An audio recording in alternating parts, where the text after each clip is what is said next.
All right, drawing and painting students. So this is your remote work, your remote assignment for this week. So you're working on, if you already created a sketch in your sketchbook in class, you may work right on top of that one, or you can sketch a new one quickly if your last sketch was shaded. So I'm going to start demonstrating on the top Lego. I'm keeping, if you didn't take a photo of your Lego, I advise you to do that soon. Try to use colors that you would that are found in the Legos that you chose. So I'm shading a yellow Lego. So I have it in front of me. I'm using brown as the shadow for yellow. So just like in our word sculpture drawing, you want to show a full range of value, but this time it's using color.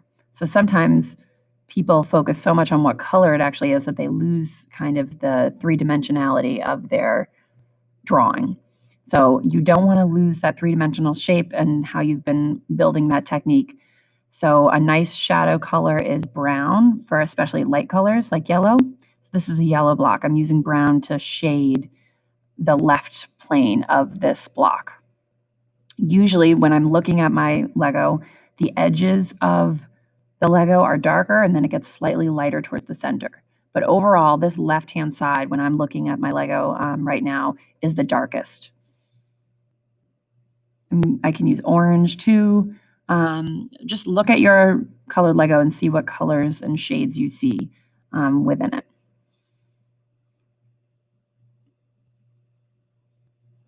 Now I'm going to start on the other plane on the right-hand side. On my Legos, the top is the lightest value. The left side is the darkest, and the right side is kind of a medium value. So as long as it's consistent, all the Legos should be the darkest on the same sides. So I'm using my brown again to make a slight shadow on the edge. But overall, this plane is going to be slightly lighter than the left side. That's what's going to make it kind of come to life and look three-dimensional. I know it looks a little blurry, this video. I don't know why, but luckily we can still see the value in the color. So I'm getting in there on the top and putting in these dark shadows with my brown pencil. Brown wouldn't be a color you would want to shade a blue Lego with, or even a green Lego, but brown would be nice for a warm colored Lego, like a yellow or an orange.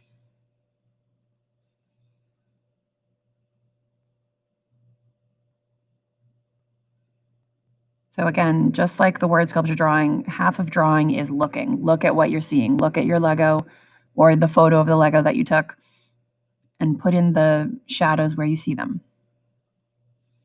I'm going to slightly shade the right-hand side of that Lego so that it's slightly darker than the top.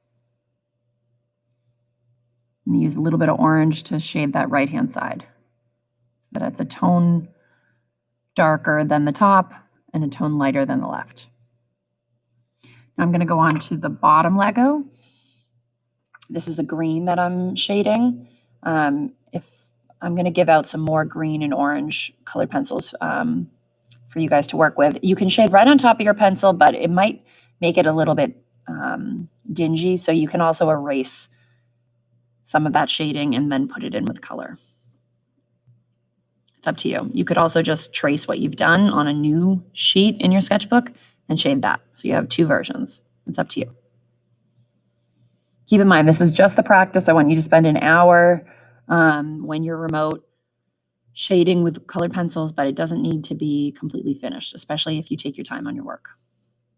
All right, so for this green Lego, I'm using the dark green to shade the left side, and then I'm using a little bit of black too. Especially those edges, I'm putting in a shadow and having it fade so that it gets a little lighter towards the center of the Lego. And then I think I'm using blue as well to shade the sides. Blue is a nice shadow for cool colors. I'm going to go in on the right side and put in a shadow on the edge as well. But overall, this whole plane on the right side is going to be slightly lighter than the left so that it's consistent. You just want your light source and your shading to be consistent on your objects. as consistent as possible.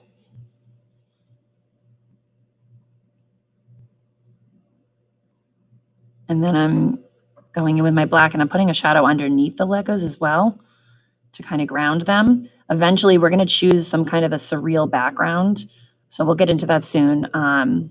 But for now, I'm just going to put a shadow underneath it. And then you can decide what color you want under the Legos later.